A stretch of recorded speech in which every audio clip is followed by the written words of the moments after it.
guys, welcome back to another Weird Wednesday. I'm Ashers, and this is Pat O.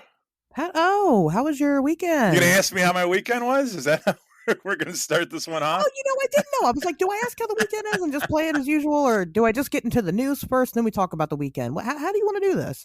I mean, let's. So my weekend obviously was spent at the Hidden Marriott. I'm gonna fuck up Oh the name. God! So what's the name? Hold on, stop. The Hidden Marietta Paranormal Expo and at the Lafayette Hotel in Marietta, Ohio. Okay, so that's where we both were this weekend. So, and that's gonna be the focal point of the show. So, I mean, I guess we could do news first. Sure. Yeah, Yeah, let's do news absolutely. first. Yeah, We'll, let's. we'll yeah we'll do the news first. Some of you might be here because you met us at the thing or whatever, and maybe you're new. Normally we do this news segment. If you've been here for a long time, then you already know that we do this news segment. But we're gonna skip the weekend part because that's gonna be most of this episode. So, um, let's talk about what happened while we were busy. Being weird in Ohio. Right. Um, on January 25th, I should have sent this to you. On January 25th, there was a pretty major UFO sighting that happened in Pakistan. There was a black triangle type UFO that hovered the town for hours. Hours. Multiple people saw it. There's a video of it, which I will post in the description. And Mhm. I guess I should have sent it to you, Pat. But just this video of it's not. I mean, it's not very long. It's not like nobody sat out there and recorded for hours on end. But there was one guy out there who actually had been flying his drone in the area who took this particular video, and he kind of talks about it. This thing's just been sitting there, and he said, and he's been sitting there watching it for about an hour. His drone was dead. The batteries in it were dead, so he wanted to fly it up and get a closer view, but he couldn't. It was out there at least until it got dark, and then nobody could see it anymore because there was no lights on it. It was just this triangle shape that was it wasn't completely suspended the entire time. It did move a little bit, but for the most part, it just kind of stayed. And you can see in the video kind of the scale of like how high up this thing was exactly, and it was it was pretty high up there. And there's even like birds, and they're kind of comparing it to birds. Like this is what a bird looks like flying, and this is this thing. So very very interesting encounter. Especially because some people now the popular thing is to go, oh, well, if you see something weird in the sky, it's obviously a drone, which drones can hover, right? I mean, they can. Mhm. Drones can't do that for hours and hours and hours upon end. No, and the giant black triangle craft are more widely reported, and kind of go back further than conventional drone technology. Right. Tinley Park Lights is like one of the huge UFO stories, and that was maybe 30 years ago, a little bit less Yeah. than 30 years ago, and that was a Mhm. giant black triangle craft. I always assumed those were secret space program like transports. You know what I mean? Whenever they talk about getting like the elite off world in case of like natural disaster or something, using like these huge black triangle craft. That's always Yeah. been my internal explanation. Isn't That's that not what based Jeremiah on. said he saw was a triangle? He saw the triangle kind on the show. I think he Yeah. said that. And so it's a popular one, which I'm surprised that there's not more photo evidence of it because I feel like it's the most widely reported. So I'm not sure exactly what the black triangle crafts are. This week in general is kind of a big week for UFO news, but I don't share every week. There is more than what I share out there. I just only choose things that I think are interesting. But another topic that was brought up was that a publication had filed in Freedom of Information Act Mhm. paperwork to release information about a particular pilot's encounter with the UFO, and they did. They released it, and they got a lot of information. Actually, they got a video that was taken of this thing from the plane. They got the interview with the pilot that was done with the government or whatever, and things like that. So that one is also really notable. I wasn't originally going to include it, but maybe I will.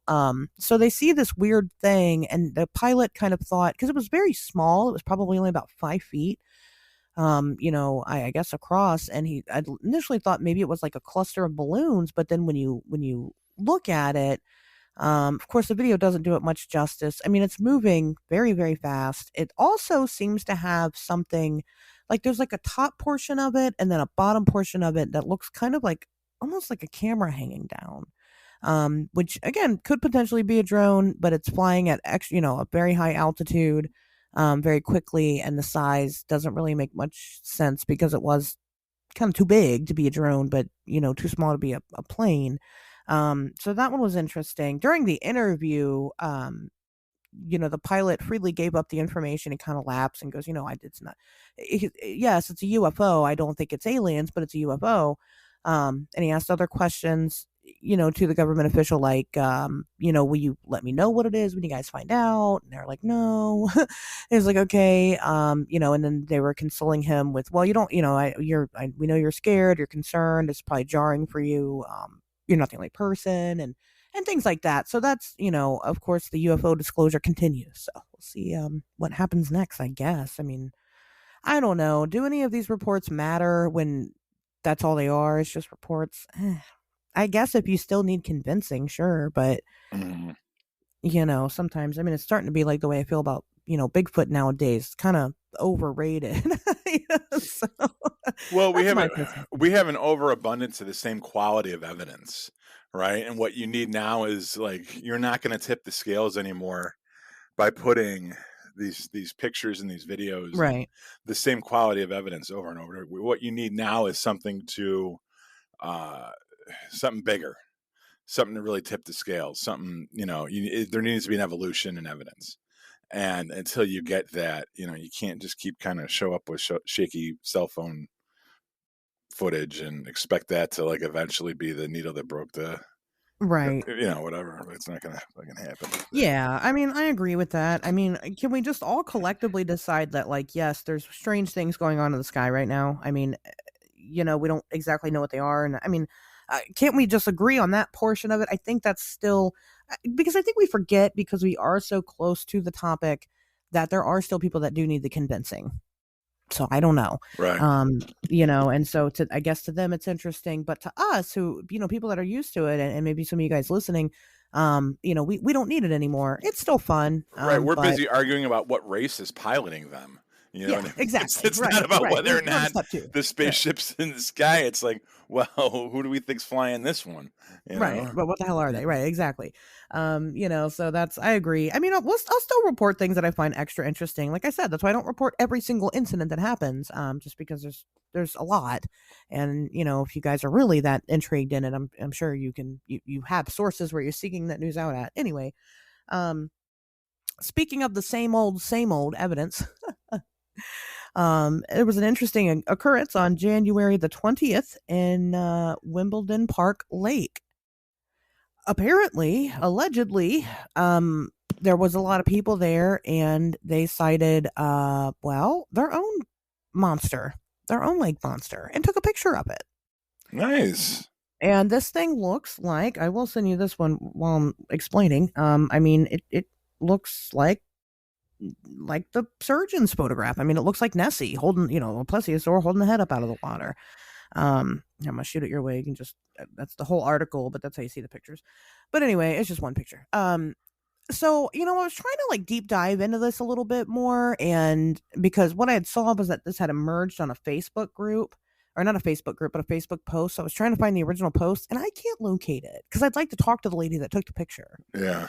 because there's no information. Like, okay, was it swimming? Because to me, if you just look at that picture, that could be branches. That's a tree limb. It's a good picture, but it's not world class evidence. But I mean, it's No, pretty much you it's get what better than some of the other stuff we've yeah, gotten. you get what that's supposed to be. I think that's kind of it would capture your standard It's by fun. yeah. I got you. Yeah. Yeah, and so I mean, it's a good one. I'll share that link also here so you guys can go look at it. But yeah, I mean, I've tried to dig a little bit. If anybody can find the source and where this picture came from, let me know. I mean, I don't know if maybe the post just got too much for the person that posted it. They took it down, I'm not sure, but that it was reported on Facebook. And so if I can come into contact with that woman, I would like to. I would like to know what happened that day and what it Hmm. was like. Did it just kind of I mean, obviously, it's a big difference. If the head was dipping in and out of the water, that's different than it just kind of floating by and taking a picture, Right. So Right. we'll see. But, we just did the whole thing on Nessie, and this is like surgeon's photograph number 2. So it's a pretty good shot. I mean, you even see stuff in it for reference. Like you can see, it was kind of taken behind this tree here. So, I mean, you have like some type of size reference. The interesting thing about this lake is that it is a man-made lake. So you would assume then that probably nothing is in it. However, apparently in the 1930s, there was a lot of government testing being done at this lake, and they had blown a crater into the bottom of it. So something could easily come in and out via that crater, at least from what I was reading pretty quickly and not exactly deep diving into. But, Right. um, that's I mean, that's something to think about. So I Sure. don't know. We'll see. So that was cool. And then we'll talk about these other two things, and that people have kind of asked my opinion about throughout the week. So I don't know, Pat, if you saw this, but in Pennsylvania, a wild animal was caught, and people were like, "Oh, it's a chupacabra." Did you know what I'm talking about? Does that ring any bells right away? No, That's okay. I didn't know that we had finally cracked the case on that one. Yeah, yeah, yeah. Well, no, I mean it's still unsolved, but yeah, I mean, so another canine type creature was caught in Pennsylvania. It's just some hairless, ugly looking animal. Like News dropped a kind of net on it, like they caught it. Like, no, I mean it was kind of cage. Some oh, lady okay. saw it running around outside, and she had trapped it in her basement. She called the local wildlife rescue, and they came and picked it up. And it looks weird. I'll give you that much. And so everybody's like, "Oh, chupacabra!" It looks like the Texas Terror Dog, is what it is. And because it's not chupacabra, it's We got to Texas Terror Dog, differentiate between the two now. even though it was in Pennsylvania. So I don't know what we do about that, but it Right. doesn't matter.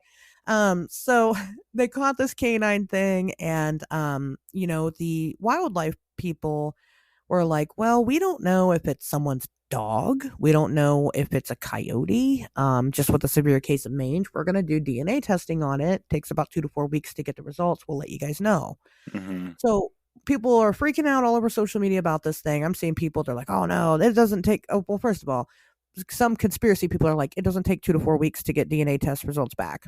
That's fucking not true. It does take that long. It's just that's how it works. And I mean, I don't know what to tell you.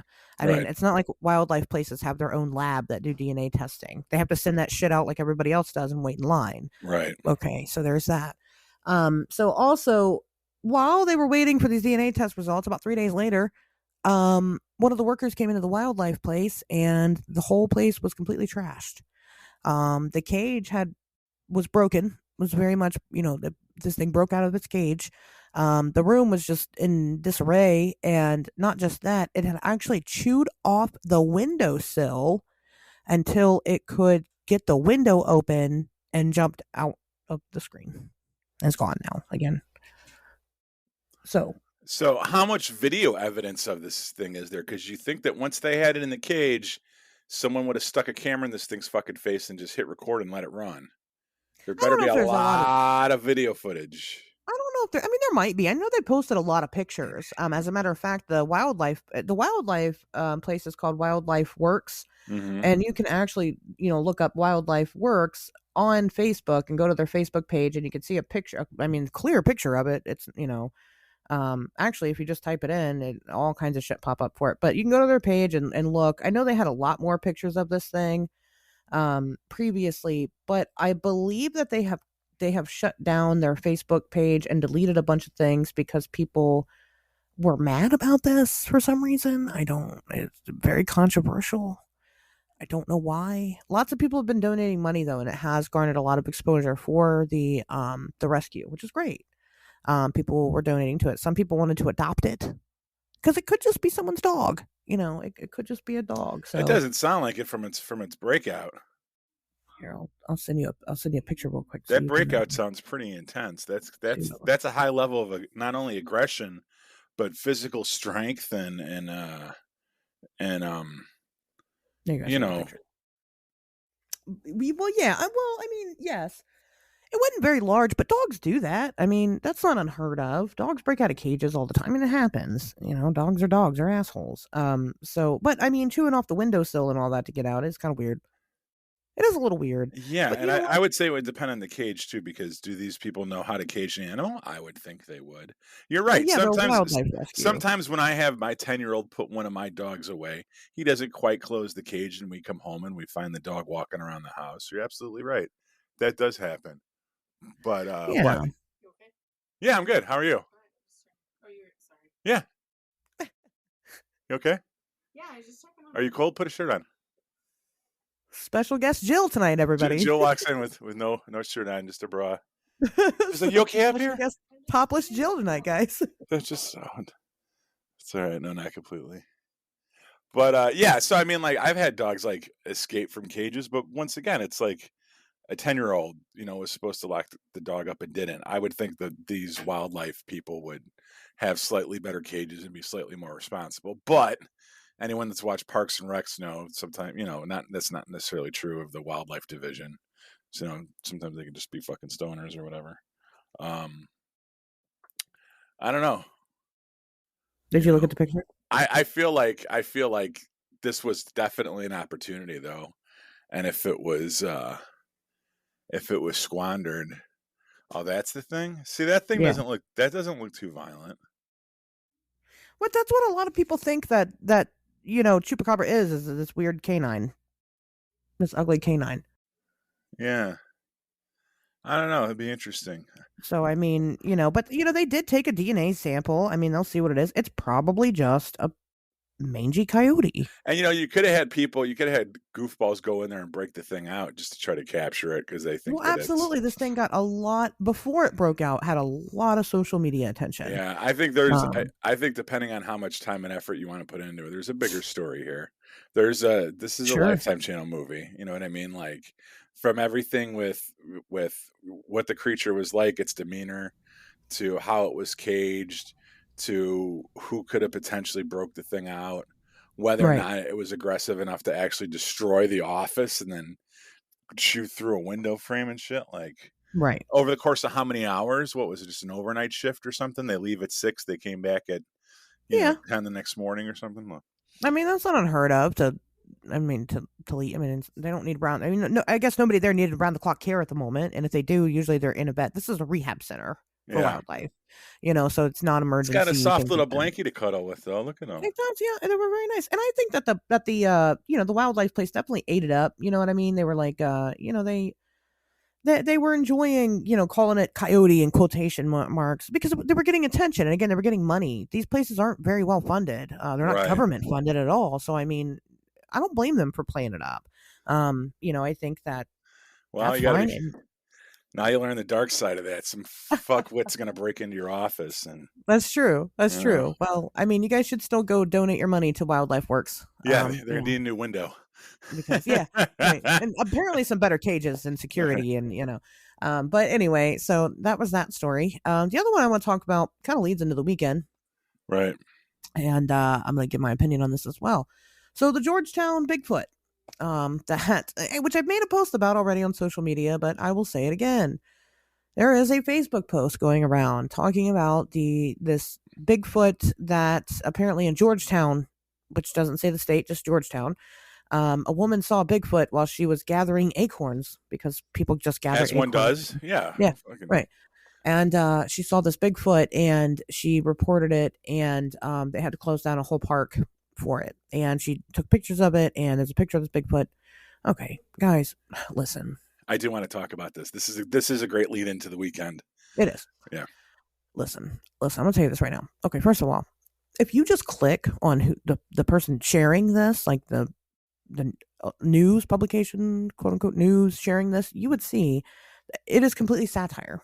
It says that. It says it's just for fun. And if you go see their other posts, they're obviously ridiculous. Some of them are like local things, but it's obviously a troll running a page based around a specific town. I think it's Georgetown, Kentucky. Yeah. If you look at the pictures themselves, it is clearly one of those Bigfoot cutouts that people have. That's it. It's not, there's not anything to it. But if you took the 5 minutes to research that a little bit and see, you too could be a cryptozoologist because, It's just that's that all it easy. does. It's that easy. I mean, guys, do better. And then people, oh, I didn't know, I didn't see that. So you just share stuff without actually looking into it. You don't know if it's real or not. You don't know what the claims behind it. That is the problem. The problem isn't the media spreading misinformation. It's all yous guys. Stop it. Do better. Do better for yourself. So we're sitting at Mm. the Paranormal Expo, and this guy comes up, and a very nice guy. Thank you for coming up and speaking with me, and says that his brother took this picture. Right. His brother took this. And I was nice, and I didn't call him out right away. I was very nice to him. But yeah, I mean, he was, oh, my brother took this. Your brother did not take that. No, maybe the guy was fooled by his brother, Right. you Maybe know? his brother sent it to him and said, "Hey, look Right. what I did," or This maybe is he what was I looking did. for a reason to talk to the red-haired chick with the big tits at the fucking paranormal convention. I don't know. Whatever. He You thought that know? was his in. He thought you were gonna be like, "Come up to my room so we can discuss this further." And talk to me, right? Exactly. Another woman came up and she shared another Hold, picture with me. hold on. I want to. That's its own thing. That's its own thing. Don't don't Okay, go don't get ahead. into that story too quick. Go Let's ahead. just do your Bigfoot story, then we'll get into that because I got a lot to say about that one. That's all I have to say about it. It's just not real. Stop falling for the Oh, shit and do a little bit of homework. It goes a so long way. right. So when that happened the first time, I was like, okay, well, that's just someone sharing. But then, like an hour later, another person came up to Asher's and was like, "Here, I want to show you this picture." And I'm thinking, like, this is crazy. Like, people just come up to her with like Oh yeah. paranormal evidence, and they're like, "Here, I want you to look at this. Like, can you vet this for me?" And which I was kind of, I was a little impressed by. Like, they really, because she knew who you were. Like those two chicks were familiar with you, and so I'm sitting next to Ashley, and she's talking to this chick. And you want to just briefly describe what the evidence was? It was like Sure. a dogman sighting, actually, right? Well, it was a picture of in I've seen this picture. I've shared it on social media. It's like of something carrying what looks to be like a baby deer or a coyote by the throat, Right, and you can kind of vaguely see the shape of this thing. So actually, I had gotten this photo, and I had lightened it up a little bit, but that's really all I do is just lighten. I kind of tweak these pictures a little bit, and usually when you tweak them a little bit, everything falls apart. right, Greg Morrill, actually, I posted the picture. We have a Discord for our cryptozoology club on Clubhouse, and we have like an evidence board there, and I shared it there. Greg Morrill actually, from All the Weird, took it and had inverted the colors. And when right. he did that, one thing that you could see was that whatever this thing was carrying this thing was either wearing flannel or some type of like mesh of some sort. It was wearing some type of clothes. So at that point in time, it became more like a hunter. What I didn't point out to the nice lady, because she was nice, and I don't want to. I hate ruining people's hopes and dreams. Like that breaks my heart. I don't want to do that. You know what I mean?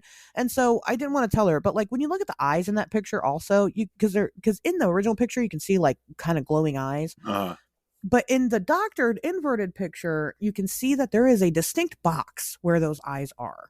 That's very pixelated and very out of place. Looks like the eyes were photoshopped on there. But anyway, so I talked to her for a minute. I was like, well, and she's like, well, it's my friend's property. My friend, has this picture. They saw something. They don't know what it was. Even though that might be a hunter, there's noises and things. And I'm like, well, let me come out and investigate the property. and then, I and then feel hold on. What oh, else did you say though? Because this is where I immediately jumped up. I don't remember exactly what else I said. Okay, so Ashley You goes. can take over. Ashley goes. Because she had some other evidence too. Like there was animals that were missing on the property, and they Yeah, thought it right. was coyotes, and they went into the surrounding area, but all the coyotes were missing or dead or some shit. And at which point Ashley goes, "Well, me and my team will come out. Like we'll come out and we'll investigate this. And we're a no-kill team. So whatever we find, we're not gonna try to shoot it or capture it." And I was like, "Hold on a second. No, I'll come out and I'll kill this fucking thing for you." Because at this point, whatever this creature is walking around, if it is to be believed, is walking around killing chickens, coyotes, and deer. All right. And it is showing up on people's property on their fucking trail cams. And Ashley's like, well, me and the guys will come out. We'll just take pictures of it. We won't kill it. And I said, oh no. And Yeah, yeah, I yeah, pulled yeah, my yeah. I You're pulled no my kill. business card out of my wallet and I gave it to her. And I said, I'll kill the fucking thing for And this was a big moment for you. Pat. I know, because I Um, realized that's how I fit in with this motley crew. You know what I mean? Like they're all paranormal investigators and all this stuff. I'm just gonna be a monster hunter. Like I'm just gonna show up and shoot these fucking things. You know what I mean? Because they're monsters. The thing was carrying a fucking dead body, and you want to go up and like what? Like make friends with it or try to like what? I don't know. I think no, you shoot it and you drag it back to civilization. You put it on the hood of your fucking car, and You don't have to worry about it breaking out and chewing through a windowsill. I will So always, always, always be no kill. That's my stance on it. I I think don't some think of we these should things kill are. you. I think some of these things are more dangerous than we are. I think some of these things are more dangerous than your average human. Well, And yeah, I think fucking to bear is more dangerous than we are. right, exactly. And I think to go out there and to try to hunt it and to try to corner it, especially when it's showing up on our radar because it's hungry and looking for food. I think to go out there unarmed, not prepared to kill it if it comes down to it, is incredibly naive. And you're almost playing on the hopes that these things aren't real so that you do survive the encounter. But No, if no, this no, shit no, is to no, be no, no, taken no. seriously, the fucking Well, dog man. yes. All right, let me put it like this: if dog, like the Land Behind the Lakes fucking story you keep talking about, that Yeah. thing killed a whole bunch of people. Yeah, whole family, You're gonna allegedly. go. Why would you go out there and investigate? What kind of weapons are you gonna bring? When like the majority of your evidence surrounds a case where like a whole family was killed. You know what I mean? Like if it like, let's pretend that it's not an imaginary fucking monster and it's a human being. And you're investigating the story of like Willie Jones or some shit. And Willie Jones was known to slaughter families on his fucking farm property. And you're gonna go investigate Willie Jones's farm. Like, wouldn't you go and defend yourself in that situation? No, You know what I mean? I think that's the part of the conversation that you might have missed. So this is why I tell people all the time: if you're going to go out and investigate this stuff, you need to be prepared to take down a bear. You don't just go out into the woods without any type of protection. So that's what I told them: we're no kill unless they're charging at us. If it's between killing us and killing them, then yeah, we're gonna kill them. Oh yeah, You I'm not know, a tracker. Like I don't fucking pretend right? to know how So to do that shit. so that's the I'm difference, just right? Is that I'm I'm not just gonna saying if go out shit's running there. at Ashley, I'm gonna shoot it. Like I'm not going out there to kill it. That's not my main goal. If I can get well, away from whatever not happens, killing it, happens. I mean, whatever. I'm not gonna. But I understand what you're saying. No, I'm not a tracker. Don't confuse my abilities here. I'm not gonna like no, follow some people fucking are. footprints. Some people are like they go out there to the woods specifically to hunt and kill these things, or that's the intention anyway. They never do, but that's the Of course intention. not. No, they're fucking Then if jerk. they say they do, they're they're liars. But Right. um, plain and simple. But that's no. My intention is not to go out there specifically to kill it. No, for a lot of people, that's important. Because they, just like me, I don't believe that we should just willy nilly kill these things just in case it is the last No, of one. course not. But It's not my job to kill it. I think if I think that a lot of these things are probably more dangerous than we like to believe they are. I Oh, don't know. they That's absolutely are dangerous. Don't yeah. go out there trying to pet a fucking dog man or a Bigfoot. It'll kill Yeah. you. Yeah, yeah, We don't yeah. know how many. We don't know how many people they've killed. I mean, who knows? I mean, Right. talk. You seen the missing 411? That's a thing. Sure. That's obviously. I mean, people die in the woods all the time, and we can't say what it is or isn't. Because we weren't there to see it. So no, I mean, those are animals. Treat them like animals. It's at minimum what you should be treating them as. And yeah, even if there's no bears in them woods that you're going into, treat it as if there is, because that's going to save your life. So Mhm. don't be dumb. But no, Pat's the official monster hunter now. And then you went on Reddit and found a fucking group of people trying to Actually, fucking, that was for, I guess, a video game called Monster Hunter. It was oh, for people in Chicago that play a video game called Monster I've Hunter, played which that game. Yeah. fucking dorks. Okay. Yeah, whatever. Well, fucking nerd. I know that's dastard. Well, you should actually put a real Reddit post up. Form a little militia. God, can you? You know why? Because like, I wouldn't do that just because of the people that would show up. Like, I'm cool, but like, you know what I mean? Like, I'm sure the rest. I'm sure there'd be some real fucking. I don't know. Maybe I shouldn't judge until I do it.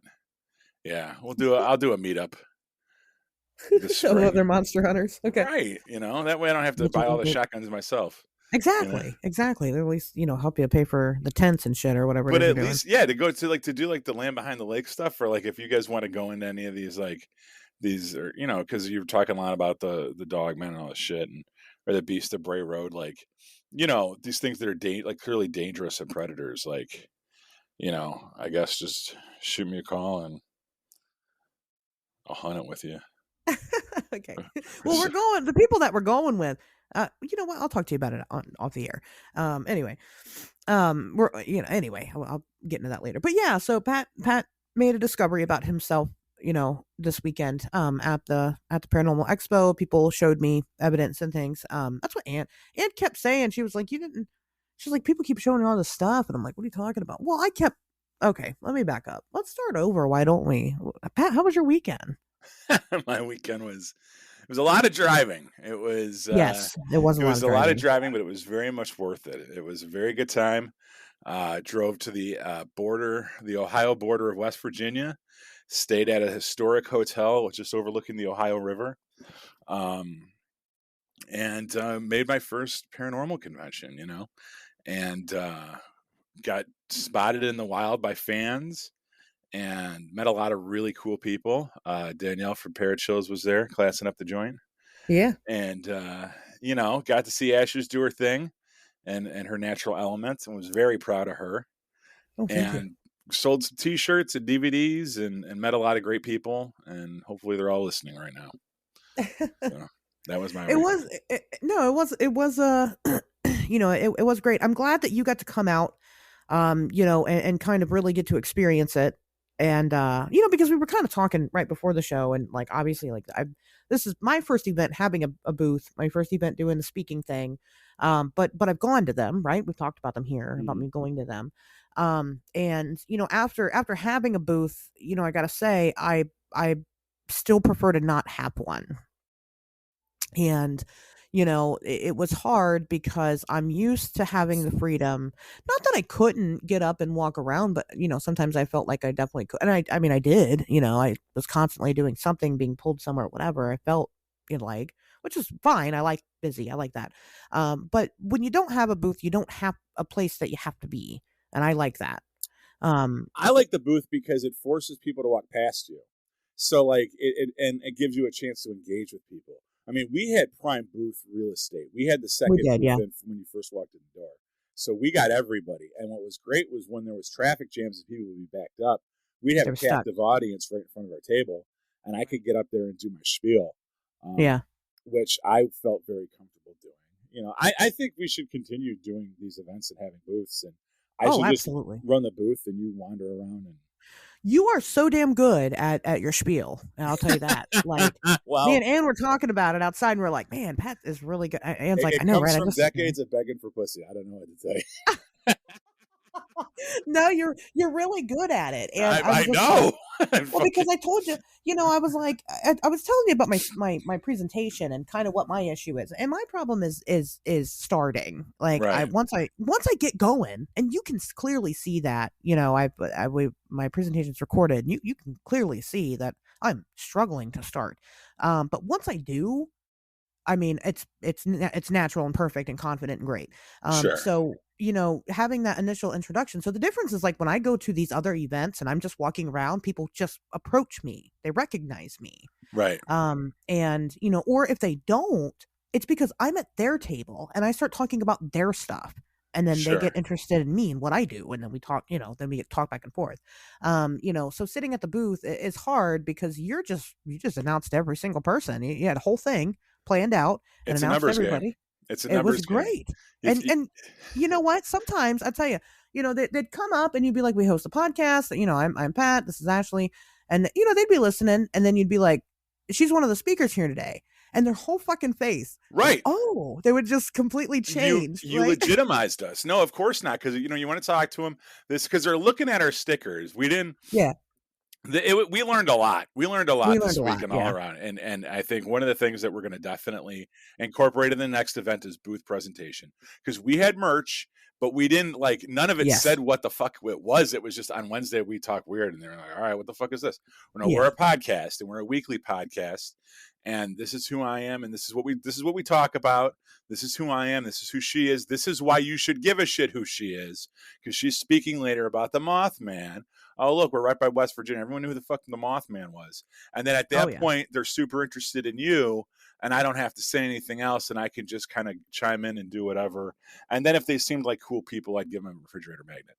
So It yeah, worked great. It worked out it did. really well that sense. I mean, yeah, obviously you're right. Booth presentation. Well, this time around, it was so, that's another thing people don't realize. It was my first speaking event. So that's where my main focus was this entire time, was making sure that my presentation Right. was good, that I did the damn thing and I did it correctly. That's Yes. where my head was. I Yes. did the damn thing. I did it Yes. correctly. Standing Yes. ovation. It was Of perfect. course. So so therefore next time I know that I can do that and I can Yes. focus on the table. So Not that it was bad, right? We didn't do anything wrong. Just there's a lot of things that we could have Missed done that we opportunities. didn't do. But I didn't Exactly. even know for sure that I was going until Tuesday because of all my health shit. Yeah. So, like, Right. that was the other thing too, was that everything was kinda hypothetical and, like, as long as I get my dialysis poured out, like, I'll be able to go, but, that got delayed a day. It was supposed to happen on Monday, it didn't happen till Yeah. Tuesday. So, like, yeah, there was a lot of hand-wringing and, like I don't like I said, yeah, I don't think we fucked anything up. No, we didn't at But all. I No. I think it was definitely we saw missed opportunities, and that was the point of this. I mean, like talking about this leading up to it, one of the things I had said was that it's gonna be a success as long as we show up. As long as we get this first one under our belt and get it done, figure out the mechanics, learn a few lessons, then it'll be a success. The only It way we can was. truly fail at this is if we pussy out and we don't show. You know what I mean? And that's definitely not what happened. We fucking showed up in force. So, yeah. Yeah. Right, exactly. So it was no, that part was great. But it was a good time. I love it. This is my favorite part of the job is meeting all the people Sure. and talk and chit chatting and talking weird. I mean, that's what I'm good at. And so people came up and shared their stories. I've networked with people, and that was great. I love that. I love hearing people's encounters and things like that. So it's a great time. That part was a great time. Yeah. When you were doing your speaking thing, I Yeah. obviously was man in the booth, and this kid wandered over, and we talked for about a half an hour about filmmaking and video games and Marvel comic book characters, Oh yeah. and he ran off when I don't know how many girls he had been around in his life, but Oh, when he he was was like, he's saw like, I you and gotta kind go. of scurried off. But Oh, it was nice. There weren't it that is nice. many weirdos, I guess I would say, Yeah.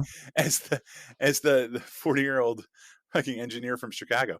I thought that everybody was very cool, very polite, very friendly.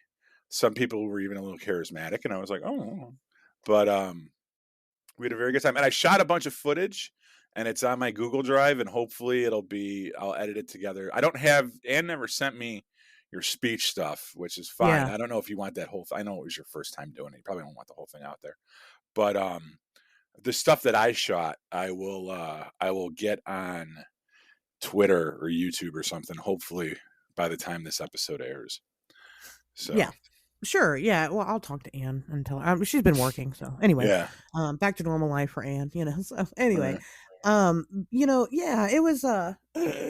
People were very nice. We met Tony, who's probably listening, and his girlfriend Loretta. I don't know if you guys are Sure. married or not. Sorry, but Tony actually, he came up and you're the first fan that you met. Is that right? I believe it was right. Now, yeah, that clip I put on TikTok, that's already online. Oh, is it out there? Yeah, Oh, 100%. That was too that's good. adorable.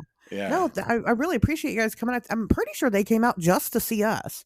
And of course they're into this type of thing, right? So you guys were out mhm. here, to just bullshit around or whatever. But Tony said he's listened to the show since Ivy was the co-host. So Wow. I think that is probably the maybe not. I don't know if you're the biggest fan, you might be, but the longest running fan that I've had um, of the show that I've ever met. We So should that's definitely cool. put his face on a beer cozy or something. That He should can be be like the yes. poster child for Yes. Stacey Talk Weird. That's a great idea.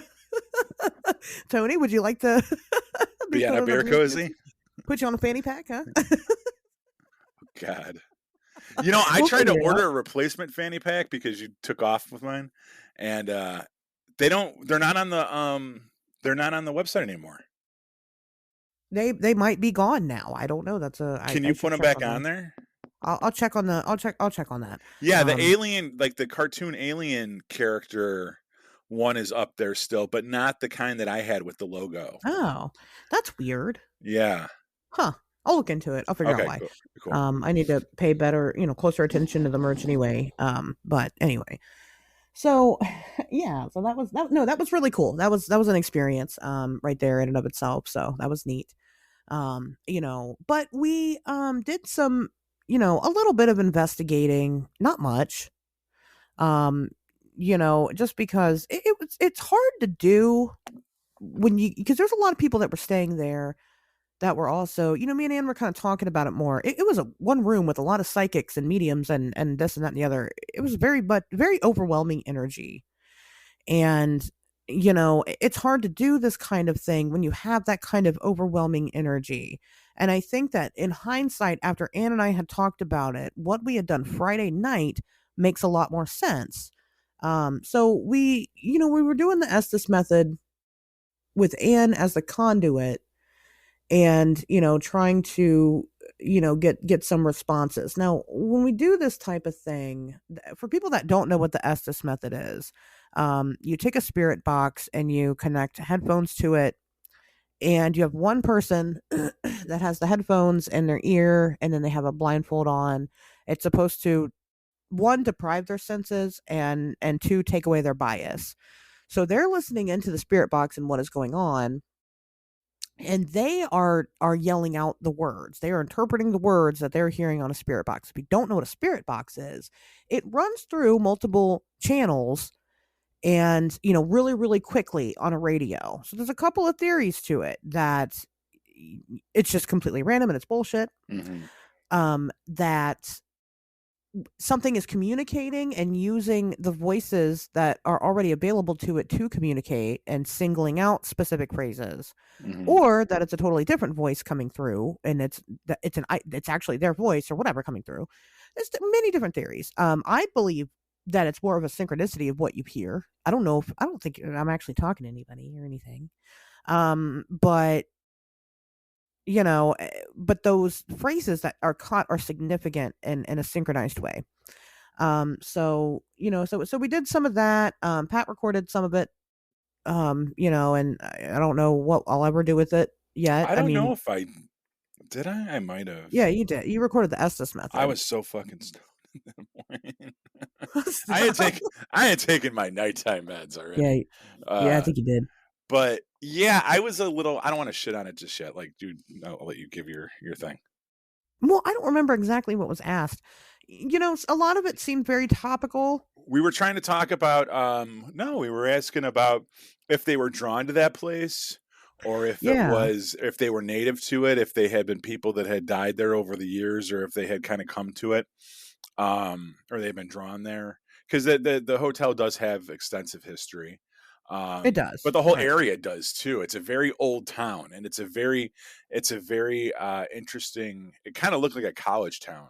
Like if you've ever driven through like Charleston or any of those old, I don't know, college towns, where like you could tell it goes back a couple hundred years, and we were trying to. There was the unknowns. We had tried to figure out who we were talking to, and they had said the and then cut off, and then you had brought up the unknowns, which is something I want to get into on the show because I was super interested in that.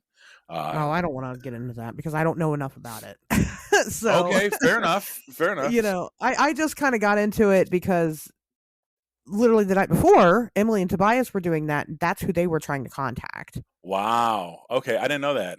Yeah. And so, there's still some things to kind of mull over there and piece together. So I don't know.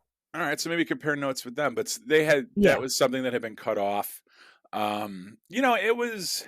I gotta admit, like, I don't think it was a waste of time, but like, I am all for using technology. So I think when it comes to spiritualism, there's a couple different ways that you can approach it. And I don't think that any one is definitively right or wrong, right? And I think that I could see some camps being more inclined to use more old school traditional methods of spiritualism and trying to connect with the spirit realm and the ghosts or whatever like that using Ouija boards or fucking cards or whatever else, right? And then there's kind of like this whole new modern approach to it where you're going to utilize technology. And I didn't necessarily feel that our use of technology, I'm not saying it didn't yield any results, but I think that I was more of in the mindset, and maybe once again, it's because I took my nighttime meds and I was in a more chill state. I would have rather seen us do something more with a fucking Ouija board or dice or some shit. I don't fucking know. That's just the vibe I was getting. You know, um, Yeah. And here's another thing too, and this is totally central to Pat O'Sullivan and has nothing to do with anything and my own misunderstanding of how this stuff works. It really throws me off when people use the word spirit box because for the longest time, my understanding of a spirit box was a box that you created using like 6 pieces of mirror. Oh, that's a diabuck box. I And can't say the word. you face the mirrors all in on each other. And it's supposed to create some kind of fucking vortex or some shit. And you're supposed to hear things. And that was something that I had heard of way, way, way, way back in the day. And I remember one night I was with my girl. This is when I was like, this is literally 20 years ago. I was in a cheap motel room with my girlfriend at the time, and we were on ecstasy. And I noticed that the motel room itself had mirrors over every single wall and the ceiling. And I was sitting there thinking about how we were basically in one of those boxes, the way that all the mirrors were pointing at each other and shit. And it really freaked me out. And I started seeing stuff in the mirrors too. But I was also on a lot of drugs, so I don't attribute it to anything necessarily overtly supernatural. But so when people say spirit boxes, I always think back on that. And I know that there's 2 different names for them. But yeah, this whole thing about changing the radio station and it's supposed to say shit like, I don't know. I try not to be overly skeptical. Like if you had pulled out a Sure. Ouija board and said, let's do this or some other shit, I would have been all for it. But like just this whole like, I'm going to download an app on my phone and it's going to do this thing. It just like, it just kind of felt very like, I don't know. I don't know. What was your pull from it? I mean, I wouldn't say it was not successful. I think we definitely got some shit from it, you know? I don't think it was very successful. It was. I mean, whatever. It was whatever. I mean, things were coming through. What did it mean? I don't know. Fucking nothing. None of it meant anything. So I'm not going to try to pretend to draw a connection to any of it that happened, anything that happened, or anything that was said because I just. Are you jamming over there? Uh, Getting people are sending me videos of themselves topless dancing. Oh, okay. So Well, I'm telling you, you post one good fucking picture on Instagram and everyone loses their shit. I'm telling you, I look too fucking good at that picture. It's disrupting the fucking balance, the fabric of society. I don't know. No, I mean we got what did we got? We got the unknowns. Well, partially the unknowns. They maybe. mentioned the square, which there was an armory square about a block away from where we were at, which was a very old historic site. I actually talked to somebody at the convention about that because she said she was Oh. from town, and I Hmm. told her about about what we did the night before in the Armory Square, and I asked her if she knew of anything historical or paranormal attached to that place, and she said no, it's where people go to take pictures at prom time. And I said okay. And then what else was there? There's a lot of people. They called you a bitch, didn't they? Or maybe it was Ann. Yeah, I don't called me know. a bitch. Yeah, I Well, didn't think it was Anne. No, Anne just straight up will call me a bitch. She don't care. I don't She's know who not they're afraid to say referring it. to. But they said bitch, right? They said bitch to Anne, through Anne. Because eventually we had cut the Estes method and we just kind of let it go and let it do its thing. It kept saying square. And then later when me and Anne went to bed, we're laying in the bed or whatever, and Anne looks up and the bed that we're staying, it's a historic hotel, so everything is it's very nice, but it's very it's a timepiece, and we're sleeping in this canopy bed thing, and it was a king size bed, and Anne looks up and she was like, guess what? I was like, what? She was like, it's a square. I was Right. like, oh shit. So, that was I don't know what that meant. I don't know if that meant anything. But we slept in a square bed, so it's fine. But anyway, so I don't know. I don't know what to make of it. I mean, I prefer the Estes method over any other method of spirit communication. I have a Ouija board. I mean, I got all this stuff, it's not like I Mm. don't have it. Um, I do want to invest in an actual proper spirit box, and I would like to compare the two, because right now I am just using an app and it seems to work. I don't use necrophonic. I don't like necrophonic. I know a lot of people use it, a lot of people like it. I do not. Yes, you will get clear results, but that's not really the point of it. um So anyway, I feel like it's just a fake, that one just, if it works at all, it strictly runs off of synchronicity and not clear cut communication. Right. That's what and so anyway, but I vetted my app. It's hard because a lot of apps would just run the same like 10 channels over and over again, but maybe that doesn't even matter. I don't know. Mine does not. And they're all digital channels, and I don't know if that makes a difference compared to radio waves. I don't know. It's not like there's a perfect science to any of this stuff, Yeah, I but was gonna say, who would make that determination? right. Whether or Exactly. not whether or not you need FM signals or you need Right. or digital Or radio, digital, or what does because it with everything matter? being digital now, maybe that whole that the whole technique has gone out the window anyway, because it can't be affected the same way. I felt like there was just a few too many variables, whether or There not it are. was synchronicity or whether or not it was our own interpretation, because sometimes it was a little bit more clear as to what they were saying, or Yeah. what kind of like fully formed concepts were being sent through. And sometimes it kind of felt like we were all like, well, it sounds like Yeah. Was it that? inside. Was it Was it? that? Yeah. Yeah, yeah. The weird thing about it, which I will tell you this, is that as people that have used it before, and me and Ann were talking about the next day, um, it would what would happen, because it just kind of sounds like noise while it's going through, right? And Hmm. that is what a spirit box sounds like. But there would be points in time where it wasn't just noise. There's obviously phrases, but there's so many on top of each other at the same time, you really couldn't quite understand exactly what was being said. That doesn't happen. It's like it was extra sped up. That part was weird. Hmm. Because, again, like I said, it doesn't normally sound that way. Usually it just sounds like if you're flipping to the radio real quick. That's what it sounds like. This was not that. This was different.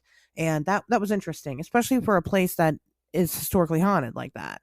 Um, so that was cool. So while we're at the con and I'm talking to Danielle or whatever, I asked about the basement because I had left the room at one point to go get ice, and I'm walking past other people's rooms and I'm hearing them talk. I had two different rooms talk about the basement.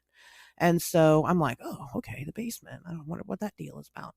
So I was asking Danielle about it because I really didn't know the history of this place. I don't like to go to these. I mean, if I can avoid learning all the stories and all the legends about haunted locations before I go, that's what I prefer to do. And so that's what I did this time around. And didn't learn anything about the hotel. I know that it is supposedly the most haunted hotel in Ohio, allegedly. And again, I don't know who measures that, but okay. And so I was asking Danielle about it. She was saying that the penthouse area where our rooms were, that is where the family that owned the hotel lived, and that is probably, and actually I had later went back and checked it out, and the third floor is the most haunted place in the whole hotel, which is where the penthouses are. Hmm. So that's interesting. And then, so I'm asking her about the basement. She was kind of telling me some things about it. She was like, oh, the basement. Oh, but it was quick. And, I just met her for the first time after talking to her for, years on the internet and whatever. So it was exciting. But afterwards, so me and Ann are like, well, before we leave, we're going to go check out the basement. And so afterwards, after the event had stopped, the girl that runs the whole group, I think she's the ringleader of the whole group that puts on the expo and everything. Her name's Karita. Um, she stopped me. She like called me from across the room. Ashley, come here. I was like, oh, okay. I hadn't talked to her the whole day except for, hi, I'm here to check in.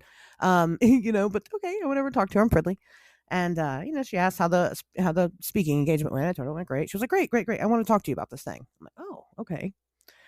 She said, well, it's about something in the basement. And I looked at Anne. I'm like, okay. And she goes, well, um, we have this entity down there. She said, most of the ghosts here, they're all very friendly and, just kind of mischievous, nothing really evil or dark or anything like that. She said, but in the basement, there's a room down there. We call it the pipe room because that's where all the piping is for the hotel, whatever.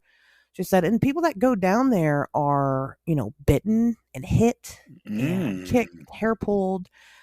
They get locked in the rooms down there. There's a women's restroom right by there that they constantly get locked in. And some people have taken pictures and have gotten a glimpse of this thing that they have all nicknamed the Grinning Man. Wow. And when I say the Grinning Man, Pat, does that sound like anything to you? It might Ye- not. But No, we covered that because that yeah, was something that I exactly. had an experience with years and years and years ago. Well, isn't it like but we thought that they were tied with, like, Men in Black or something, right? So that is Injured Cold is known as the Grinning Man. Okay. Injured Cold is the alien that Woodrow Derenberger met and had a lifelong relationship with his entire life. Mhm. And so what is weird is that so I talked about, even though my presentation was mostly about the Mothman, I had covered other events that had happened kind of in the area. And one of the things that I couldn't get away without talking about, especially because I'm the lead investigator on it, was Indrid Cold. Because Woody, when he was driving home that day when he met Indrid, he was driving home from Marietta, Ohio to Mineral Wells, West Virginia, and he was stopped right outside of Marietta, right across the bridge is Parkersburg, and that's where he was stopped. That's where he met Indrid. And so she was like, "Well, I wanted to talk to you about it because I guess she listens to the show." So, hi, Karita. And she was saying that she wanted to know where my investigation was with that. She was curious about it because they have this grinning man, and she said that she thought it was strange because, you know, with Indrid's not a malevolent spirit. He's an alien from another race, and he seems like he's a kind of pretty nice guy, really. And so she was curious what I thought about it. She showed me some pictures of this thing, and you can see, I mean, it's a cloud, but it looks like a face with a big ass scary smile on it, and things like that. And so I thought that that was interesting. So I was like, oh, well, we definitely got to go down in the basement. And so that was cool. So then we did. We went down to the basement. I took a video of all of it, except for when we got to the pipe room.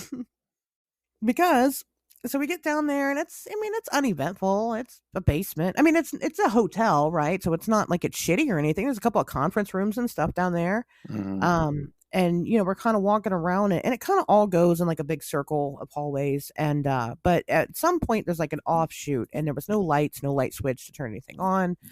And we peek into a room, and we're like, well, this must be the pipe room because there's pipes, and there's actually even a door that says pipe room. But I think that that room went in a circle. I don't know for sure, but I think it went in a circle. And so I had my phone initially, but it's completely dark and I can't find a light. So I had to stop recording to cut my flashlight on to look. And I look in the pipe room, and there's like some chairs in there. Okay, well, they're doing ghost tours there, and probably one of the big things is this grinning man in the pipe room. So it's probably the chairs are probably down there so they can do their ghost thing or whatever. Mhm. But then I kind of walk around to go to the actual pipe room door and to go open it, and Anne's right behind me, and I reach my hand down, and right just before I'm touching that door, it clicks and locks. So I pulled my hand away. I was like, "Oh, okay. Well, that we're not invited." I start walking away, and Anne's just like, "Oh, you scared?" I was like, "No, that wasn't me." She's like, "Oh, I thought that was you." I was like, "No, that was not me." So we kind of go explore a little bit more. And we came upon another conference room, and I'm like going in all the rooms. I didn't give a shit. I was walking around the place like I owned it. And I'm going. I went to this other conference room, and it happened again. There was a door there, and it locked on me as well. So I don't know. And I was like, well, you know what? Let's leave and let's come back another time. I'm exhausted. I'm too tired for this shit. I'm not taking something home with me. Let's go. So we did. We left. And we are definitely going to go back because that was very interesting. And a lot of activity for just a couple of minutes, of us being down there. So that was cool. Um, but yeah, I mean, originally this episode was going to be about kind of the ghost of the Lafayette, and that whole area is like super fucking haunted. The Mhm. Mothman sightings took place all around that area. So I mean, there's other things that happen there that are weird.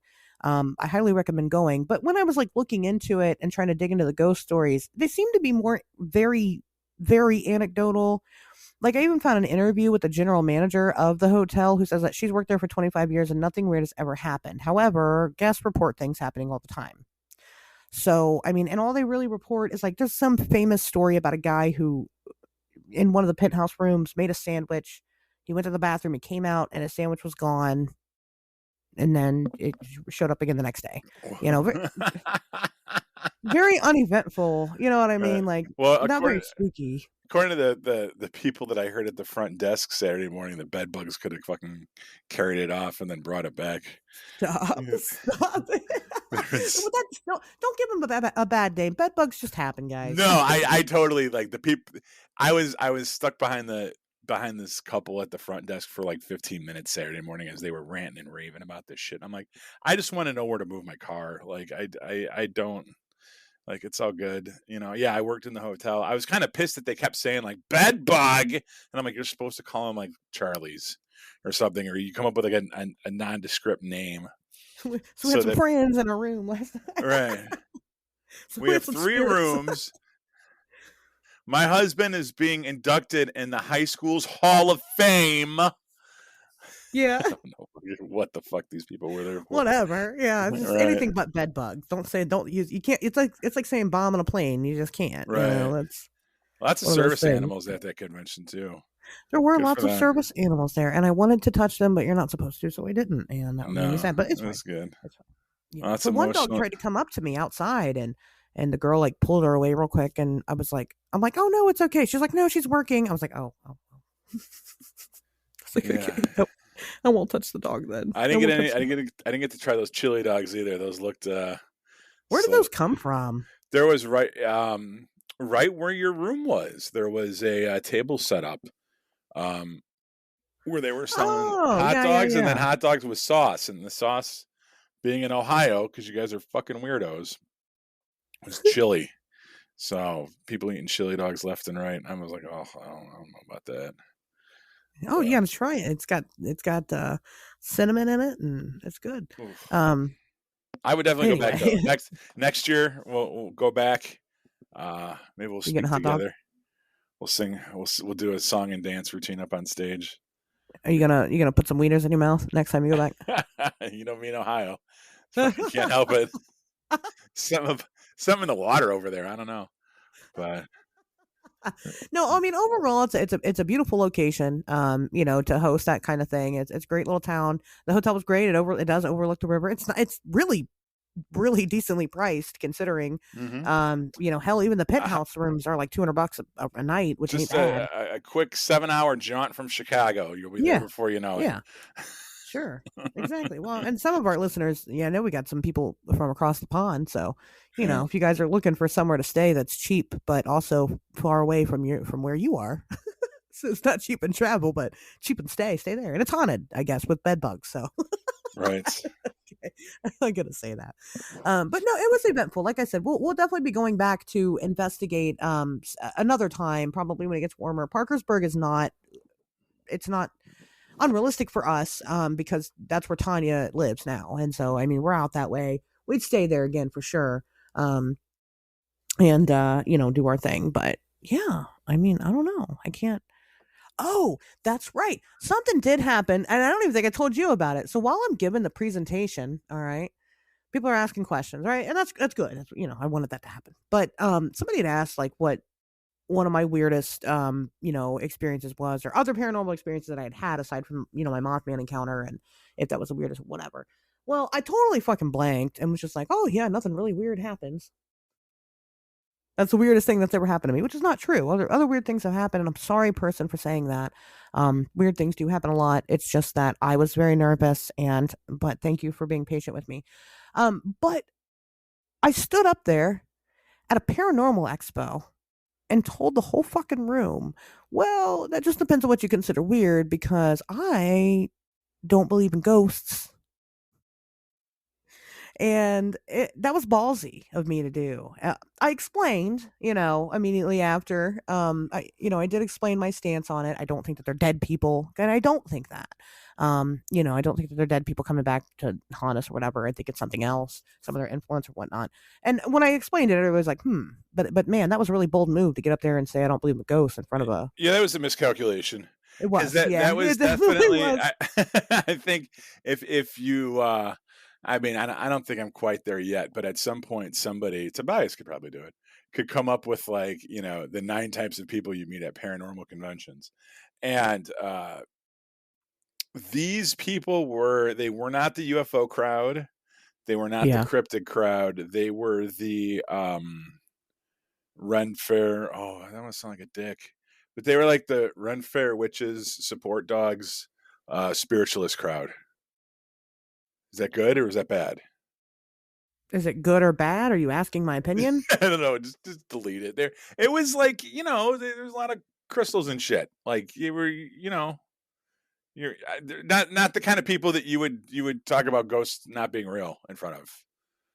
Is what I'm saying. Okay. Yeah, it was definitely a yeah. And Anne was like, I couldn't believe you said that. Yeah. I was like, oh, but like I said, I read the room, right? So I mean, I said that, Well, and they apparently listened. not. Well, I didn't initially. No, they listened. They listened. I mean, they were Yeah, already intrigued. Nobody got up and was like, "Fuck this," and left. You know what I mean? Nobody was like, "Oh, fuck this bitch," and left. right. They listened. Everybody stayed in their seat. And when I was explaining it, they were like, okay," And so that was nice. Obviously, a lot of those people that were there, and what I'm finding out is that some people came just to hear me talk about the Mothman. Oh, Yeah, right. And so not because it was me, but because it was somebody talking about the Mothman. And so when we had so they didn't even listen to the other people speak or whatever. They weren't there for all that. They only came to hear me talk about Mothman. And when me and Ann were talking about it, kind of dawned on me. There isn't anybody out there giving Mothman presentations or yeah. talks or anything. That just isn't a thing. And when Well, especially in especially that when you're area too. That's like right. that's where you want to do it. Right, when you're that close to that area. So yeah, some people came out just to hear that. Right. And that was really, really neat. And I really appreciate you guys for doing that. But yeah, so that was cool. So it wasn't that hard of a, I didn't get canceled or anything, I think, but so No. but yeah, I wanted to mention that because that was kind of hilarious, but so I don't know. But yeah, that was the Paranormal Expo, you guys, at the historically haunted Lafayette Hotel in Marietta, Missouri. And as Pat says, so I don't know. You got anything else to add to this before we close it? I got nothing. I've been talking to you Right. way too much this weekend. I know, right? It's terrible, right? It's just the worst talking. Um, What else is there to talk about? What am I gonna? I was there. I remember. Tell Pat me was some there. shit I don't know. Pat was actually there. People are excited to see Pat and to see Pat and I together, and Pat will be there in the future, just not at the next event, but in Take future more events. amazing pictures. Exactly. Yep. All right, guys. Well, then, with that being said, we'll see you guys back here next Wednesday.